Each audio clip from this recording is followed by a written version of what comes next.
Bonsoir et bienvenue pour cette nouvelle histoire du soir de papa. Ce soir on va lire une histoire du père Castor qui s'intitule Jolie Lune et le secret du vent. Une histoire de Marie-Hélène Sarnaud-Durand illustrée par Ilia Green. Jolie Lune habitait une maison près de la rizière dans un petit village de Chine. Ce qu'elle préférait par-dessus tout, c'était observer les oiseaux et les voir s'envoler très haut dans le ciel.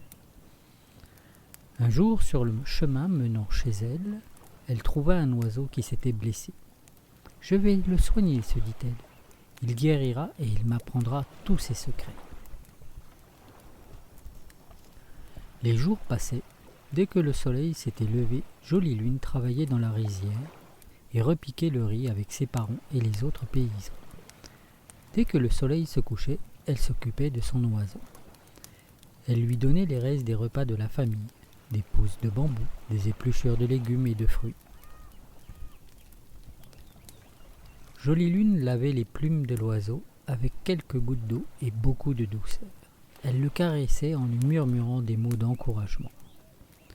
Peu à peu, l'oiseau reprenait des forces. Il sautillait sur le chemin, il remuait parfois ses ailes, mais il ne volait toujours pas. Cela inquiétait tant Jolie Lune qu'elle en perdait le sommeil.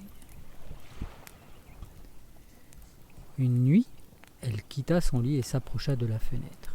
La lune, grosse boule ronde et blanche, éclairait son ami. « Oiseau, lui dit-elle, pourquoi ne voles-tu pas ?» À sa grande surprise, il lui répondit « Je volerai le jour où tu auras toi aussi apprivoisé le vent. » Jolie Lune ne savait que penser de ces paroles mystérieuses. Elle avait beau réfléchir, elle ne comprenait pas. Alors elle décida d'aller voir son grand-père. C'était l'homme le plus âgé et le plus sage de tout le village. Il donnait souvent d'excellents conseils que chacun s'efforçait de suivre. Elle le trouva, assis tranquillement devant sa maison. Il regardait brouter un buffle en lissant sa longue barbe blanche. Il écouta le récit de sa petite fille avec intention, eut un petit sourire et rentra chez lui. Le grand-père revint bien vite et déposa entre les mains de Jolie Lune une feuille de papier de riz de couleur rouge, une longue ficelle et plusieurs bâtons de bambou. « Ce sont ces objets qui t'aideront à apprivoiser le vent, dit-il en souriant à sa petite fille. Cherche ce que tu peux en faire et tu trouveras. » Jolie Lune s'en retourna et se mit aussitôt à plier, à couper, à enrouler, à nouer. Elle essaya tant et tant de possibilités. Parfois, elle était découragée, mais elle avait tellement confiance en son grand-père qu'elle recommençait toujours. Elle finit par fabriquer une jonque, une de ces barques de pêcheurs que l'on voit flotter sur les rivières chinoises. Jolie Lune, ravie de sa trouvaille, courut chez son grand-père et lui criera « Regarde ce bateau, est-ce que, grâce à ses voiles, que je connaîtrai le secret du vent ?» Le vieil homme secoua la tête et répondit « Non, ce bateau est très beau, mais tu dois encore réfléchir. Va, je suis certain que tu réussiras. Cherche et tu trouveras. » De nouveau, Jolie Lune s'installa devant sa fenêtre. Elle se mit à tourner et à retourner entre ses mains les morceaux de bambou, la ficelle et le papier de riz, tout en admirant son ami aux belles plumes. Soudain, elle eut une idée. Ses doigts s'agitèrent très vite et très habilement, et elle s'écria « Voilà, je crois que j'ai enfin trouvé !»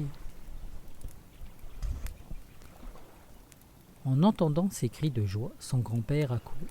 Il découvrit un cerf-volant, un de ces oiseaux de papier que l'on voit voler dans le ciel chinois. « Bravo, Jolie Lune, lui dit-il. Suis-moi, je vais te montrer quelque chose. » Il sortit de sa poche une courte flûte en bambou et l'accrocha au cerf-volant. Tout en serrant fort la ficelle, Jolie Lune vit le vieil homme lever bien haut l'oiseau de papier qui monta vers les nuages.